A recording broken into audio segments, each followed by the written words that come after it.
또 네 가지 교훈을 여러분하고 함께 나누려고 합니다. 자, 잠언 21장 17절입니다.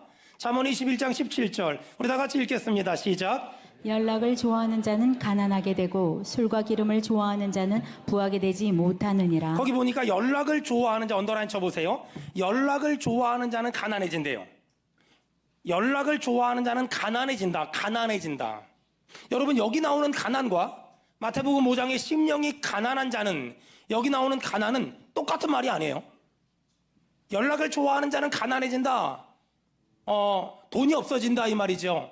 근데 마태복음에 나오는 심령이 가난한 자는 복이 있나니, 여기서 나오는 가난은 돈이 없어진다는 것이 아니라 내려놓을 걸 내려놓은 자, 포기할 걸 포기한 자, 내가 가지고 있는 모든 것이 내 것이 아니라 하나님의 것임을 인정하는 자, 그런 의미에서 마태복음에 가난이란 단어가 나오는 거예요. 그러니까 여기 나오는 가난과 마태복음에 나오는 가난을 이 동의어로 보면 절대 안 된다. 그 다음 17절, 잠언 21장 17절에 보니까 중간에 술과 기름을 좋아하는 자는 부하게 되지 못하느니라. 술과 기름을 좋아하는 자는 부하게 되지 못하느니라. 거기 부하게. 여러분, 여기 나오는 부하게도 디모데전서 6장 9절에 부하려 하는 자는, 거기 나오거든요. 부하려 하는 자는 시험과 올무에 빠지게 된다. 여기 나오는 부하게와 디모데전서에 나오는 부하게도 똑같은 말로 보면 안 돼요. 어떤 사람은 여기 나오는 부하게를 잘못 해석해서 부자가 되는 건 좋은 거 아니구나, 부하게 되는 건 좋은 거 아니구나. 그래서 의외로 물질적으로 여유가 있고 성공하고 출세한 사람들을 굉장히 좀 안 좋게 말하는 사람들이 많은데, 그건 기독교 정신은 전혀 아니라는 거예요. 자, 그런 의미에서 여러분 축복합니다. 여러분 안에 정말 이 물질이 없는 가난, 크게 아멘 합시다. 예수님의 이름으로 떠나가길 축원합니다. 아멘. 여러분 삶 가운데 이 물질이 어려운 이 가난 있잖아요. 이건 정말 떠나갔으면 좋겠고, 하나님이 기뻐하는 가난 뭐냐면, 내려놓을 거 내려놓고 포기할 거 포기하고 내 것은 아무것도 없으며 모든 것이 하나님의 것이야, 이런 의미에서 소유는 없고 관리하는 자야, 이런 의미에서 심령이 가난해지는 건 참 복된 것 같아요. 자, 오늘 잠언 21장 17절은요 우리한테 사람이 가난하게 되는 수천 가지 이유 중에 하나를 설명하고, 또 사람이 부하게 될 수 있는 수천 가지 이유 중에 하나를 얘기하고 있어요. 자, 하나하나 제가 설명해 볼게요. 잠언 21장 17절, 거기 연락을 좋아하는 자, 이 연락이라는 단어 옆에 메모해 보세요. 히브리어로 쉬무하. 이 무슨 말이냐면 놀기 좋아하는 사람이란 뜻이에요. 제가 읽어볼게요. 놀기 좋아하는 사람은 가난하게 되고, 술과 기름을 좋아하는 사람도 히브리어로 쉬무하, 똑같은 말이에요. 다시 말하면 놀기 좋아하는 사람은 가난하게 되고, 놀기 좋아하는 사람은 절대 부하게 될 수 없다라고 지금 나오는 거예요. 한마디로 말하면 먹고 마시고 놀기 좋아하는 사람은 가난하게 될 수밖에 없다, 부자가 될 수 없다, 이것이 성경의 교훈이에요. 저는 여러분이 잠언 21장 17절을 통해서 여러분이 하나님이 우리에게 말씀하시는 첫 번째 교훈을 좀 발견했으면 좋겠어요. 먹고 마시고 놀기 좋아하는 사람은 절대 부자가 될 수 없고 가난하게 될 수 없다, 그런 의미에서 여러분 이 말씀을 한번 우리의 삶에 적용 한번 해보자고요. 옆 사람 눈을 좀 봐봐요. 배달 좀 조금만 시켜 먹으세요. 시작. 월화수목금토 배달. 안 시켜 먹는 것도 좋은 게 아니지만 적당히 배달 음식을 너무 사모하지 마세요. 집에서 해 먹는 것도 얼마나 은혜가 되는데요. 자, 오늘 성경을 보니까 이런 질문을 해야 돼요. 그렇다면 여기 잠언 21장 17절에 연락을 좋아하면 가난하게 되고 술과 기름을 좋아하면 부자가 되지 못한다고 하는데, 왜 연락을 좋아하고 술과 기름을 좋아하면 가난하게 됩니까? 연락, 놀고 먹고 마시는 거 좋아하면 왜 가난하게 되고, 술과 기름을 좋아하면 왜 가난하게 됩니까? 돈이 들어요. 놀고 먹고 마시려면 돈이 들고, 술과 기름을 먹으려면 돈이 들어요. 그러니까 가난하게 되는 거예요. 자, 그렇다면 좀 적용을 해보면 우리가 어떻게 하면 물질적으로 여유 있는 인생을 살 수 있을까? 어떻게 하면 물질적으로 여유 있는 인생을 살 수 있을까? 자, 수입을 늘리는 것도 중요하지만 지출을 줄이는 게 훨씬 중요해요. 수입을 늘리는 것도 굉장히 중요하지만 지출을 줄이는 게 훨씬 중요해요. 분명히 어떤 사람은 옛날에 비해서 수입이 늘었어요. 근데 여전히 힘들게 살아요. 왜 그런 줄 아세요?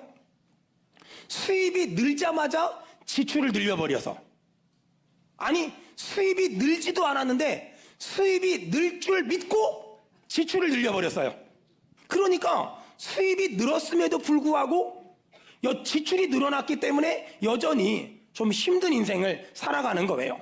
자, 오늘 잠언 21장 17절은 어떻게 하면 여유로운 인생을 살 수 있습니까? 이 질문에 대한 해답이에요. 첫째, 불필요한 지출을 줄여라. 둘째, 불필요한 지출을 줄이고 조금 불편하게 살기로 작정을 해라. 내 차 있을 거 택시 타고, 택시 탈 거 버스 타고, 버스 탈 거 걸어 다니면서 좀 불편하게 살기를 결단해라 라고 말하는 거예요. 사람들하고 얘기하다 보면 아직 수입이 들어오지 않았는데 수입이 들어올 줄 믿고 지출을 계획하시는 분들이 있어요. 그러니까 수입이 늘었음에도 불구하고 삶의 여유가 생기지 않는 거예요. 보세요. 100만 원 벌던 사람이 200만 원 벌게 됐어요. 우와, 100만 원만큼의 여유가 생겨야 되는데 실제로 200만 원이 입금되면 여유가 안 생겨요. 왠지 아세요? 100만 원에서 200만 원이 될 줄 믿고 지출을 220만 원 잡아버렸어요. 그러니까 20만 원이 여유가 없는 거예요. 어느 날 수입이 300만 원이 됐네? 그럼 80만 원만큼의 여유가 생겨야 되는데 또 여유가 없어. 왜 그럴까요? 지출이 350만 원이 돼버렸어요. 하나님이 불쌍히 여기서 수입을 500만 원 만들어줬어요. 150만 원만큼의 여유가 있어야 되는데 또 여유가 없어. 지출이 600만 원이 됐어요. 그러니까 사람들이 맨날 기도하는 게 뭐냐면 하나님 돈 없어요, 돈 없어요, 부족해요, 돈 없어요, 도와주세요, 도와주세요.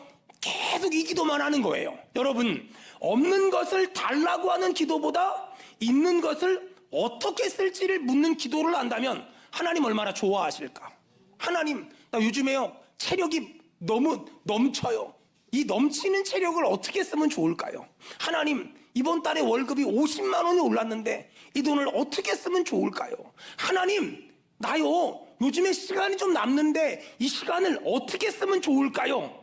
물어보면 하나님 얼마나 행복하실까요? 아니, 어떤 아이가 열심히 기도해서 취업을 했네. 그리고 월급을 받았어요. 돈 없다가 돈 생겼으니까 쓸 때도 많겠지만 여러분 한번 생각을 해봐요. 월급을 딱 받았을 때 하나님한테 기도하는 거예요. 하나님, 내가 취업을 해서 월급을 받았는데 이 돈 어떻게 쓰면 좋을까요? 물어보면 와, 하나님 얼마나 행복해 하실까요? 얼마나 기뻐하실까요? 수입이 100만 원에서 200만 원은 늘었어요. 하나님, 나 수입이 100만 원이나 늘었는데 이 돈 어떻게 쓸까요? 야, 그러면 하나님 얼마나 기분 좋을까요? 분명한 건 하나님은 절대 내 거 뺏어가지 않아요. 사람들이 왜 그렇게 기도 안 하는 줄 아세요? 하나님이 내 거 뺏어갈까 봐. 근데 저도 태어나서 지금까지 하나님을 섬겼는데 하나님은 주면 좋지 뺏어가는 분이 아니에요. 하나님은 단 한 번도 뺏어가는 분은 아니지만 하나님은 이런 기도를 듣고 싶어 하세요. 하나님은 이런 기도를 너무너무 듣고 싶어 하세요. 그런 의미에서 여유 있는 인생을 살기 원한다면 수입을 늘리는 것보다 지출을 줄이는 게 훨씬 더 중요하다는 거예요. 지출이 줄어들면 마음의 여유가 생기고 마음의 여유가 생기면 내 주변 사람들에게 조금 더 관대해질 수 있어요. 이런 은혜가 있길 축원합니다. 아멘. 얼마 전에도 우리 교회 집사님하고 이런저런 얘기하는데 그래요. 목사님, 정말 물질적으로 어려울 때는요 헌금할 돈이 없어요. 그럴 때는 어떻게 하면 돼요? 제가 그랬죠. 하지 말라고. 제발 부탁이니까 돈 없을 때는 헌금하지 말고 돈 생겼을 때나 똑바로 하라고. 그랬더니 알았대요.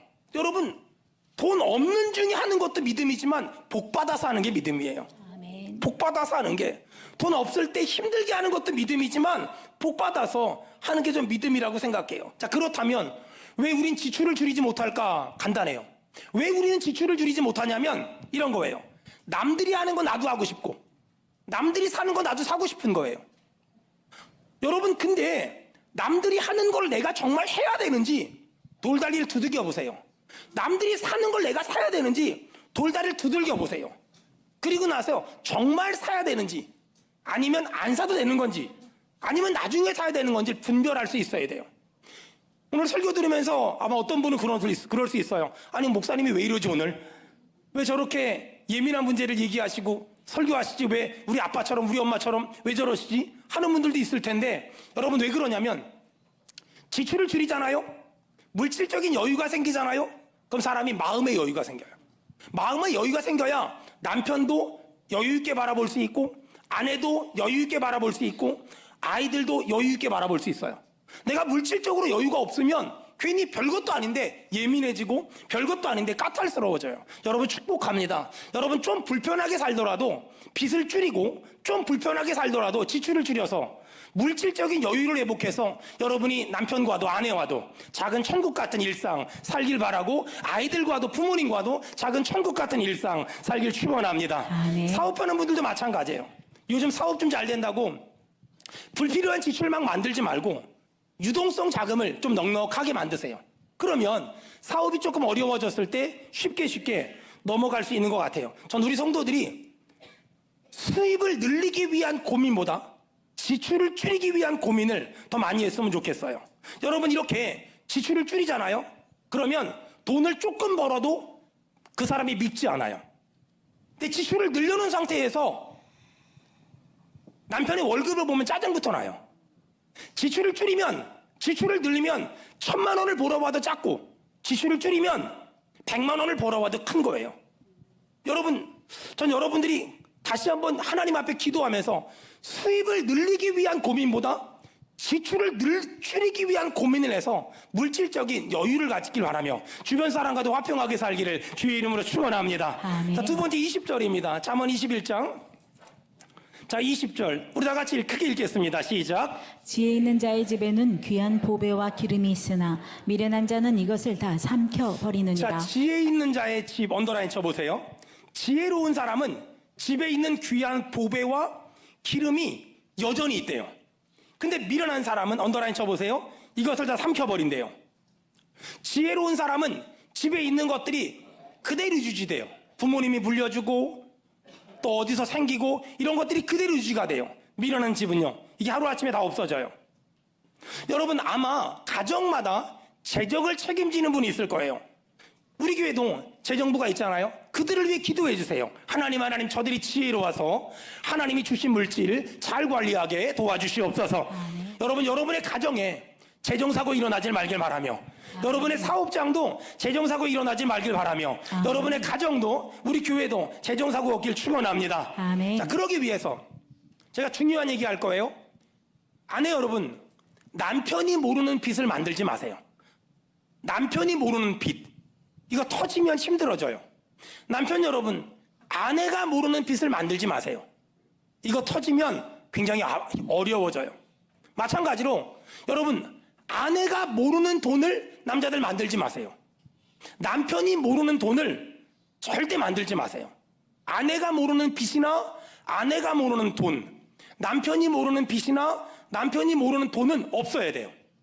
성경은 부부에 대해서 뭐라고 말하냐면 벌거벗었으나 부끄럽지 아니하노라.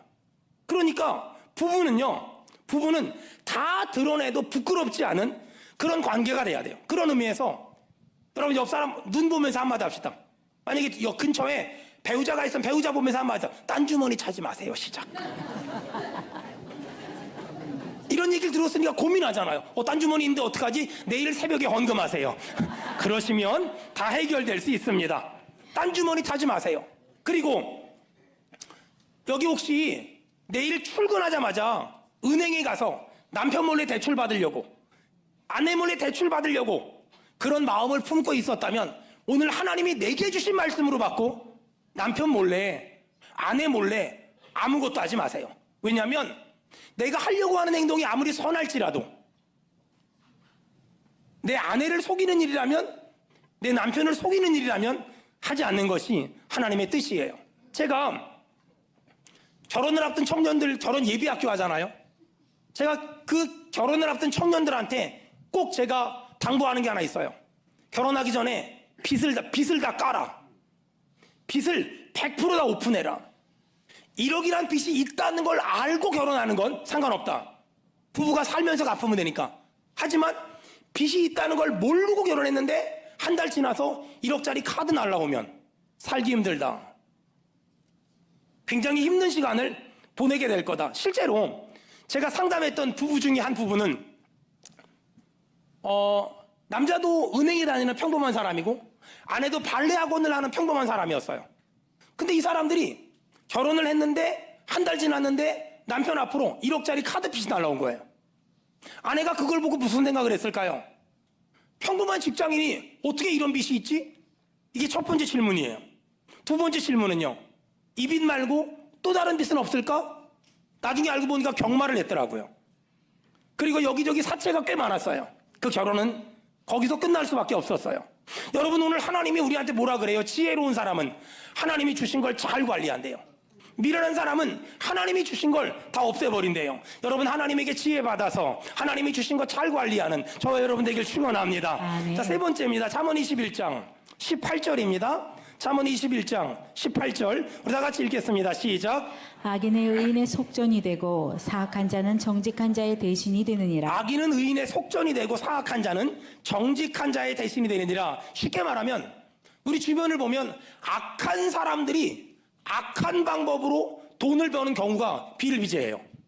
사악한 사람들이 사악한 방법으로 성공하고 승진하고 출세하고 부자가 되는 것을 여러분 아마 꽤 많이 봤을 거예요. 그런 걸 보면 예수 믿는 사람들은 울분을 토하면서 하나님이 살아계시면 이럴 수 있냐고, 어떻게 하나님이 이럴 수 있냐고, 저 사람 저렇게 간사하고 아첨꾼이고 나쁜 놈인데 저런 놈들은 승진하고 저런 놈들은 돈 벌고 저런 놈은 출세하고 저런 놈은 성공하고 나는 이게 뭐냐고, 이렇게 얘기하는 사람들이 굉장히 많은데 오늘 하나님 우리한테 뭐라 그러냐? 그런 사람들 부러워하지 마 라고 말하는 거예요. 자, 잠언 21장 18절. 그런 사람 부러워하지 마. 왜? 악인은 악한 사람이 악한 사람으로 지금 당장 성공할 수 있지만 악한 사람의 성공은 결국 의인의 속전이 되며, 사악한 사람이 사악한 방법으로 성공하고 출세하고 부자가 될 수 있지만 그 사람의 성공과 출세와 부유함은 결국 정직한 자의 것이 된대요.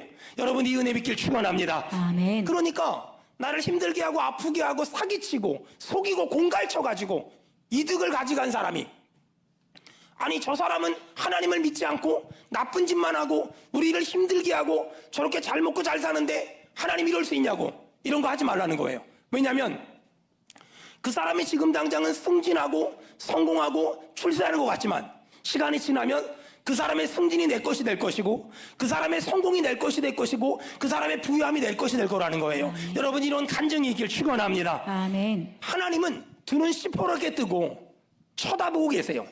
하나님은 절대 악인의 형통을 끝까지 허락하지 않으시고 사악한 자의 형통을 끝까지 허락하지 않아요. 악한 사람이 지금 당장 형통할 수 있지만 그 형통은 결국 믿는 자의 것이 될 것이고, 사악한 자는 지금 당장 출세할 수 있을 것 같지만 그 출세는 결국 믿는 사람의 것이 된다는 거예요. 그러므로 내 주변에 하나님 믿지 않는 사람이 사기치고 나쁜 짓 하는 놈들이 잘 되는 것 같을 때 그걸 보고 속상해하기보다 그걸 보고 그냥 웃어주세요. 때가 되면 그게 전부 다 여러분에게 복이 돼서 30배가 되고 60배가 되고 100배가 돼서 돌아올 줄 믿습니다. 아멘. 자, 마지막 네 번째 19절입니다. 잠언 21장 19절 우리 다 같이 읽겠습니다. 시작. 다투며 성내는 여인과 함께 사는 것보다 광야에서 사는 것이 나으니라. 거기 또 싸우지 말란 말이 또 나와요. 다투며 성내는 여인과 함께 사는 것보다 광야에서 사는 게 낫대요. 아니, 목사님은 왜 설교할 때마다 싸우지 말란 말을 합니까? 여러분, 제가 설교를 순서대로 하는데 신기한 건 싸우지 말란 말이 계속 나와요. 잠언 21장 그냥 9절이요. 19절 말고 9절입니다. 다 같이 읽겠습니다. 시작. 다투는 여인과 함께 큰 집에서 사는 것보다 움막에서 사는 것이 나으니라. 거기 보니까 또 다투는 여인과 함께 큰 집에 사는 것보다 움막에 사는 게 낫다 그러죠. 그러니까 성경엔 싸우지 말란 말이 이렇게 많이 나와요. 여러분 있잖아요.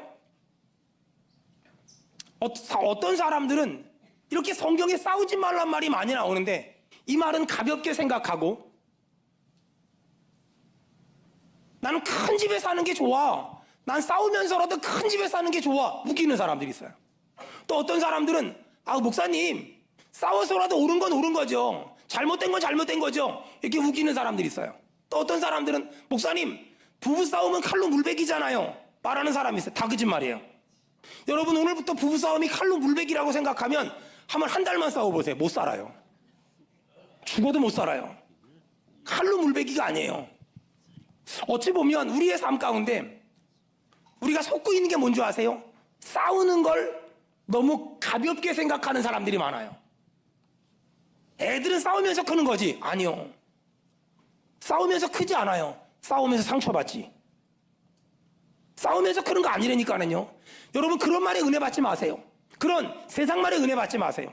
성경은 창세기부터 요한계시록까지 보면 싸우지 말란 말이 계속 나와요. 이 말은 싸우지 않는 것이 큰 집에 사는 것보다 더 귀한 가치며 싸우지 않는 것이 큰일 하는 것보다 더 귀한 가치라고 얘기하는 거예요.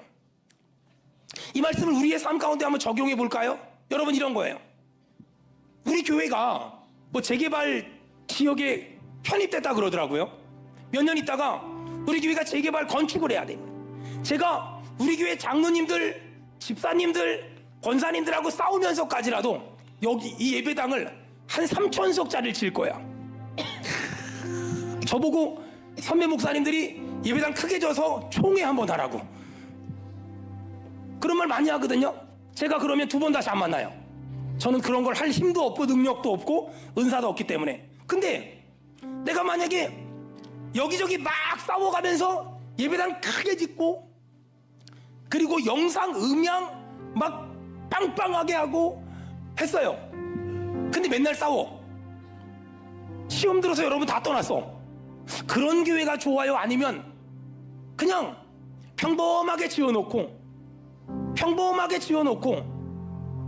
그 다음에 좀 작아도 좀 초라해도 뭐 지금 3부 예배 드리잖아요. 뭐 또 좁으면 4부 예배 드리고 뭐 좁은 5부 예배 드리고 이러면서 좀 안 싸우고 사는 게 나아요. 여러분은 어떤 게 좋습니까? 저는요 이 두 가지 옵션이 있다면 고민 안 하고 작고 초라해도 안 싸우면서 목회하는 거, 저 이런 교회 만들고 싶어요. 전 태생이 그래서 그런지 몰라도 막 뭔가 의리뻑적하게 하고 사는 것보다 그냥 작고 초라해도 우리 안 싸우고 사이좋게 지내고 그냥 보면은 웃을 수 있고. 아니 저 소고기 안 먹어도 돼요. 저 소고기 안 먹어도 되고요. 돼지고기 안 먹어도 되고요. 더 특수 부위 먹어도 되거든요. 그냥 그러면서 좀 화목하게 사는 게 훨씬 낫지 않나?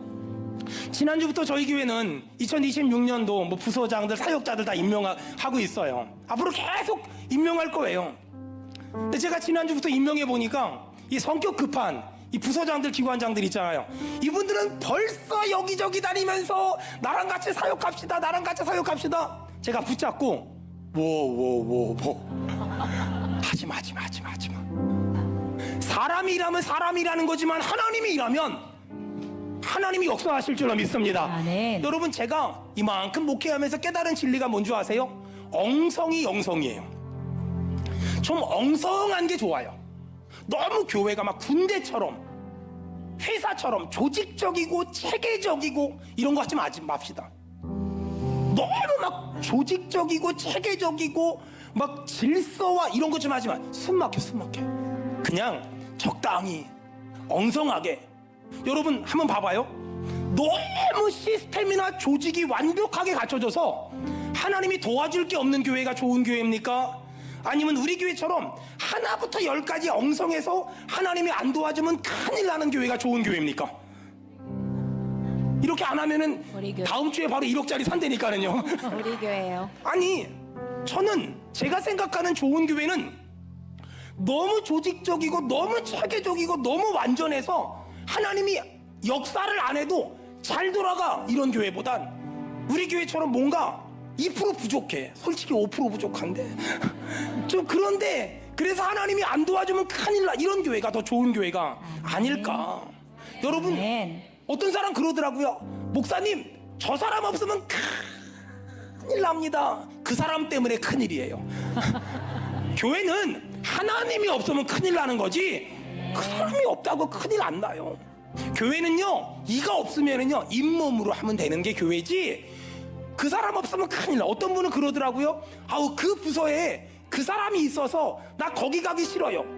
아니 그 부서에 하나님이 없어야 가기 싫어야지. 그 부서에 그 사람이 있다고 안 가? 너 때문에 안 간다. 너 때문에 가기 싫다. 솔직히 말하면. 여러분 그런 의미에서 여러분한테 부탁할게요. 우리 교회는 일 잘하는 교회 하지 말고 사랑 많이 하는 교회. 아멘. 그냥 많이 사랑하는 교회.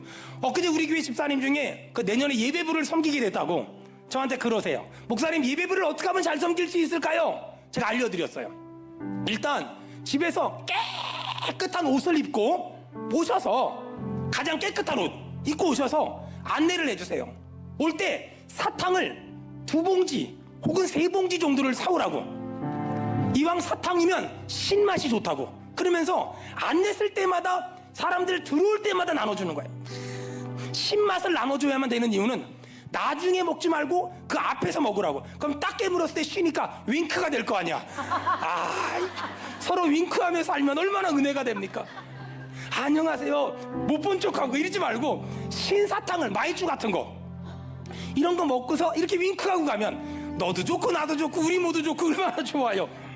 그리고서 안내를 어떻게 쓰면 되냐면 수원 여기 있는데 애경백화점을 가면 거기 이쁜 자매님들께서 아우 저는 집에 가도 그렇게 인사를 안 해주는데 거기만 가면 그 자매님들이 얼마나 인사를 잘해주는지 배꼽이 딴 데 가면 이렇게 인사 안 해주는데 거기만 가면 가끔 인사받고 싶을 때 거기 갔다 오고 그래요.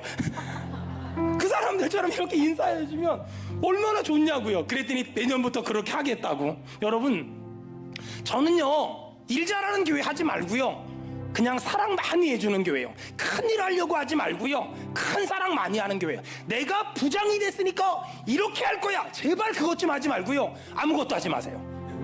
그냥 다 하나님의 뜻이 있으니까 하나님이 알아서 하는. 목사님 저는 잘 못하는데 왜 시키셨어요? 잘 못하는 거 알고 시켰어요.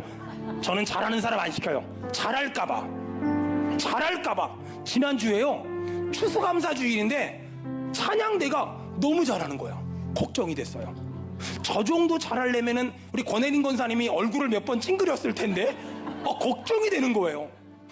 추수감사 행사도 너무 잘하는데 걱정이 되는 거예요. 저 정도 이 스무스하게 분위기가 가려면 우리 박현숙 집사님이 저 착한 사람이 몇 번은 승질을 내지 않았을까 막 걱정이 되는 거예요. 저는 막 잘하면 걱정이 되고 못하는 게 너무 당연해요. 여러분 전 우리 교회가요 뭘 자꾸만 잘하려고 하지 않았으면 좋겠어요. 지난 23년 동안 못했는데 이만큼 부응했잖아요. 아멘. 잘하면은요 하나님이 나 없어도 잘하네 이러고 역사 안 할지도 몰라요. 전 우리 교회가요 하나님만 높아지는 그런 교회 되길 축원합니다. 아멘. 제가 얼마 전에 오래간만에 낭만닥터 김사부를 봤어요. 야, 다 보지 못했는데 한 몇 편을 봤는데 거기 와 너무 제가 원하는 명언들이 나오는 거예요. 그 돌담병원이 수원은혜교회 같아요. 그러면서 저는 목사니까 뭘 봐도 그런 식으로 보거든요. 돌담병원은 수원은혜교회. 그렇다고 김사부가 전 아니고요. 거기 그 왜 있잖아요. 거기 왜 그 병원 입구에서 왜 이렇게 막 갈팡질팡하는 그 왜 행정실장님이 제가 아닐까. 뭐 그런 생각을 하면서 거기 나오는 그 드라마를 보면서 제가 세상에 여러분한테 그 얘기 해주고 싶어서 적었어요. 거기 이런 말 있어요. 열심히 살려고 하는 건 좋은데 못나게 살지는 말자. 멋지지 않아요? 성공, 자부심, 나 그런 거 모르겠고 난 그냥 나답게 사는 거야. 그 사람이 어떤 사람이든 어떤 일을 하는 사람이든 어떤 위치에 있는 사람이든 내 수술실에 들어오면 내 환자야. 그래서 나는 머릿속에 한 가지 생각밖에 없어. 살린다. 무슨 일이 있어도 살린다. 그 생각밖에 없어. 거기 있는 제자가 한석기 씨에게 물어봐요. 선생님은 좋은 의사가 되고 싶어요? 아니면 최고의 의사가 되고 싶어요? 이 질문에 한석규가 뭐라고 대답하냐면, 난 좋은 의사 그런 거 몰라. 난 최고 의사 그런 거 몰라. 나는 환자한테 필요한 의사가 되고 싶어. 환자한테 필요한 의사. 목사가 뭐 유명한 거 실력인 다 그냥 쓸모없어요. 목사는요, 성도들한테 필요한 사람이면 돼요. 아멘. 성도들 힘들 때 전화할 수 있고, 성도들 아플 때 기도받으러 올 수 있고, 성도들 외로울 때 같이 가서 밥 먹어줄 수 있고, 이게 목사지. 아우, 저는요 한국교회를 못 움직여요. 전 그 정도로 실력 있거나 능력이 있는 사람이 안 되고요, 되고 싶지도 않아요. 거기 드라마에 이런 말 있더라고요. 내가 안타까운 게 뭔 줄 알아?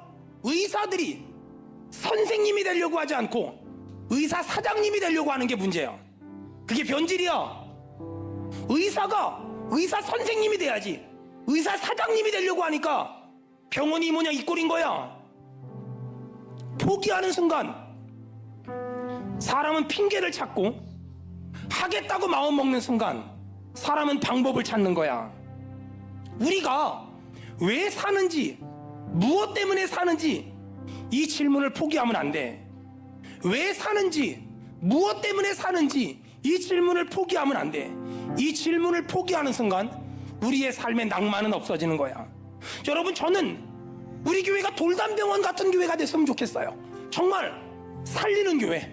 아멘. 누가 오든, 잘난 사람 못난 사람 누가 오든 살리는 교회. 머릿속에 딱 하나만 있어야 돼요. 살린다, 살린다. 아멘. 무슨 일이 있어도 이유 여와 막론하고 살린다. 이런 교회 됐으면 좋겠어요. 아멘. 우리 교회가 지금까지도 그래왔지만 이것저것 거창하게 생각하지 말고, 내가 이걸 하든 저걸 하든 사람 살리는 인생, 사람 구원하는 인생, 사람 살려내는 인생 살게 도와달라고 여러분 정말 기도해서 우리 교회가 사람 살리는 교회 되길 축원합니다.